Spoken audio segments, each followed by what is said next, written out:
Após dada a largada da grande corrida de inteligência artificial, diante de um divórcio entre os Estados Unidos e China, você começa a ver a diferença entre os dois países e um dos gargalos também que eles têm. E nos Estados Unidos, o maior deles se trata de energia, simplesmente não tem energia suficiente para essa revolução. Agora, uma das fontes talvez esquecidas seja agora a solução de curto prazo desse problema. E é sobre isso que eu quero falar no capítulo de hoje. Comparando aqui os dois países, né, quando você pega a China e os Estados Unidos, você vê claramente como que os Estados Unidos produzem ali 3 vezes o que a China, na verdade a China produz 3 vezes mais do que os Estados Unidos em relação à capacidade de eletricidade, né? Então você vê que a rede dos Estados Unidos ela ficou praticamente estagnada nos últimos 15 anos, você não teve ali uma grande mudança e de repente você vem com o ChatGPT ali em 2022 criando a maior corrida da história e simplesmente um dos maiores medos da população é que você comece a criar um problema para os cidadãos, porque a sede, né, de energia é simplesmente gigantesca de todos esses data centers. Em comparação, a China veio fazendo um grande trabalho nas últimas décadas, né, pelo menos nos últimos 15 anos, e veio crescendo a sua capacidade exponencialmente. Então, hoje ela é disparada a maior capacidade de produção energética do mundo, né? Então, aqui a grande questão, e ela ainda quer, né, fazer um investimento de mais de 500 bilhões na rede elétrica ali até 2030. Então, isso já, muitos analistas já preveem o grande problema, que na verdade você não precisa nem ser um analista para prever um grande problema de energia que comece a chegar nos Estados Unidos, e esse de fato acaba sendo o grande calcanhar de Aquiles. Só que os países têm formas diferentes de produzir eletricidade, estão usando estratégias diferentes, e aqui talvez tenha uma solução de mais curto prazo nos Estados Unidos. Mas antes da gente entrar nisso, se você gosta desse tipo de conteúdo, sobre esse grande divórcio entre os dois países, o processo de desglobalização, essa questão, né, de como que nós vamos fazer ali um novo sistema monetário, os países estão tentando sair do dólar, etc., você pode nos seguir aqui no Substack, né, com vídeos gratuitos como esse, de segundas às sextas-feiras, onde você recebe também sem propaganda no seu e-mail,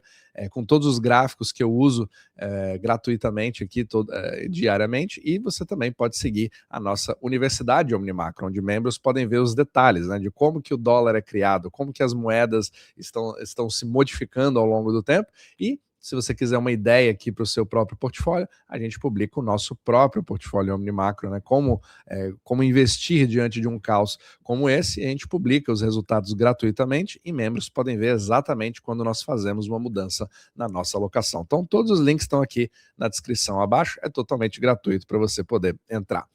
Perfeito.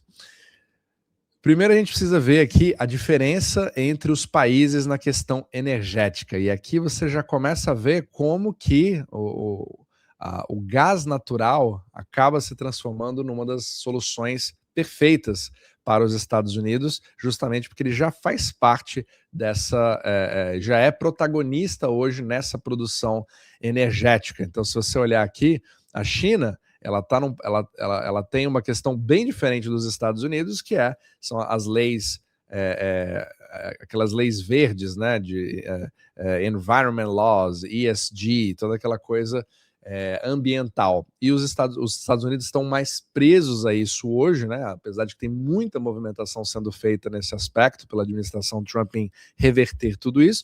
A China, ela simplesmente vai para as usinas de carvão e ela não consegue parar de fazer mais e mais investimentos nesse aspecto e dobrar a aposta nisso. Então, tanto o carvão quanto a própria energia nuclear que está começando a crescer cada vez mais na China. Nos Estados Unidos, você tem uma série de problemas. Então, não somente a legislação, e criou também uma grande questão das energias renováveis, né, como energia solar, energia eólica, etc. E esse tipo de energia não somente tem o problema de ser intermitente, você não consegue ter sol o tempo inteiro, você não consegue ter vento o tempo inteiro, mas os materiais necessários para a produção deles, adivinha de onde vem? Exatamente, da China. Então você fica literalmente preso. E aí quando você pega todos os prós e contras baseado na situação geográfica, estratégica dos Estados Unidos, acaba sobrando somente para um tipo de energia, que é o gás natural. Então aqui o analista Michael Cao, ele fala, eu gosto muito das análises dele, né, ele é bem sóbrio, ele mostra que como que o gás natural vem se destacando bastante na produção de energia para esses data centers que não param de ser instalados. Então ele vem ali sendo um dos maiores. Você tem pouquíssimo carvão, né, estável e decrescente.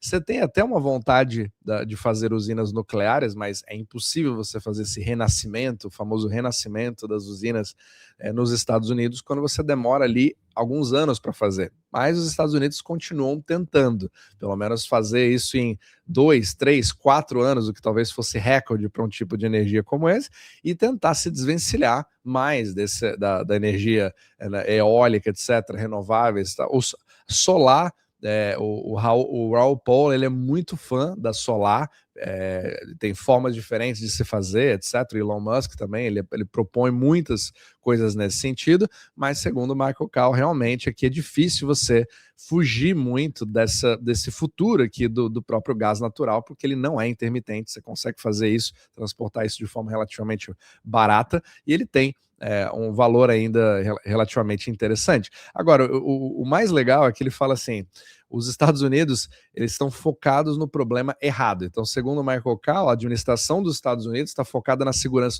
do petróleo, né, e preços da gasolina. Então, é uma forma da administração tentar lidar da forma mais simples possível com os efeitos da inflação, porque o CPI americano, por exemplo, ele é muito atrelado, né, o que acontece com a gasolina para definir um pouco do consumo americano e não punir tanto assim os americanos, mas a vulnerabilidade realmente está na rede elétrica, né? E o gás natural ele se vê ali como uma grande solução. Então ele também falou que houve um impulso massivo, inspirado por todas as leis ambientais. Então todo mundo empurrou carros elétricos para todos os lados, etc. Isso se propagou nos Estados Unidos, só que agora a gente chegou num momento em que opa, peraí, talvez não dê para crescer da forma, né, que se gostaria. E aí fontes intermitentes foram adicionadas, mas elas precisam de uma base estável. Então, quando você fala desse tipo de energia que é provido, né, 24 horas por dia, essa base estável é o que a gente chama de base load. Então, quando você não tem sol e vento, você precisa. E aí você tem vários candidatos, né? Você tem a nuclear, que eu já falei, mas com todos esses problemas. Você tem ali investidas em energia geotérmica, que também é bastante estável, mas ela demora muito mais e ela precisa ter um reaproveitamento daquele famoso fracking, né, quando você cava ali na terra para aproveitar aquilo, tentar estender e obter aquele calor para poder produzir, mas também demora bastante, é bem caro, e aí acaba sobrando para esse gás natural, segundo ele. E aqui, obviamente, né, quando você tenta se afastar da dependência do petróleo da OPEP, que aconteceu ali com os Estados Unidos, eles ironicamente se tornaram mais dependentes da China justamente por conta dessa divisão aqui. Então, ter 27% da energia americana dependendo de algo intermitente e vindo da China cria bastante problema. Então aqui, agora o carvão, né? Às vezes a gente se pergunta aqui, mas e o carvão que é 11%? Então hoje, segundo ele se torna justamente inviável por conta simplesmente de legislação. Será que a administração consegue mudar isso? É isso que a gente precisa ver, né? Se os Estados Unidos vão simplesmente romper com absolutamente tudo e fazer isso acontecer, e se vale a pena fazer os investimentos, ou se não. Então, realmente a fruta mais baixa ali se torna o gás natural. Então, ele tem um custo menor, é mais rápido de você implementá-lo, né? Segundo ele, fala que assim, cerca de 3 anos, né?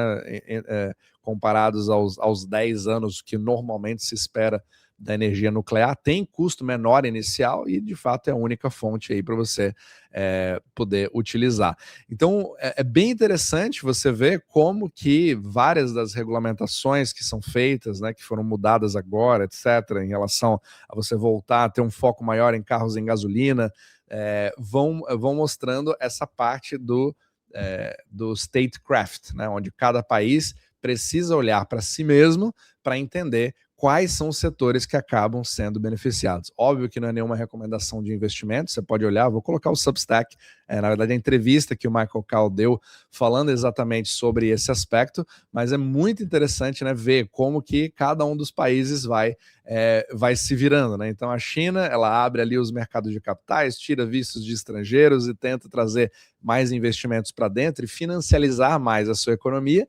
E aqui você vê claramente o gargalo dos Estados Unidos na parte produtiva, na parte industrial, energia, produtos e serviços fabricados nos Estados Unidos, novas fábricas, recomposição ali da frota naval e muito trabalho a ser feito. Agora, isso aqui mostra claramente como que ao selecionar, quando você quer fazer trades táticos, digamos assim, você precisa olhar cada vez mais para o governo. Então, quando você vai ali na Secretaria da Defesa, no Departamento de Defesa, no Departamento de Guerra, como quer que você diga, e olhe ali todos os relatórios de quais são os setores que precisarão ter investimentos, você consegue observar com mais clareza em relação a antes, né? Porque vai precisar da iniciativa privada, mas quem vai determinar para onde vai o fluxo de capital, principalmente nesses gastos fiscais que precisarão ser enormes, né? Só de defesa, os Estados Unidos vão aumentar em 50%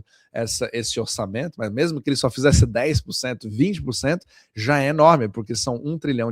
Então, imagina a enxurrada de dinheiro que vai para determinados setores, e isso, obviamente, cria aquele impulso artificial, né, vindo principalmente do governo, que é o que faz o capitalismo de Estado, que é exatamente o modelo econômico chinês. Então, você tem os Estados Unidos, você tem a China parecida com os Estados Unidos em alguns aspectos, e os Estados Unidos se parecendo cada vez mais com a China, principalmente nessa corrida da inteligência artificial.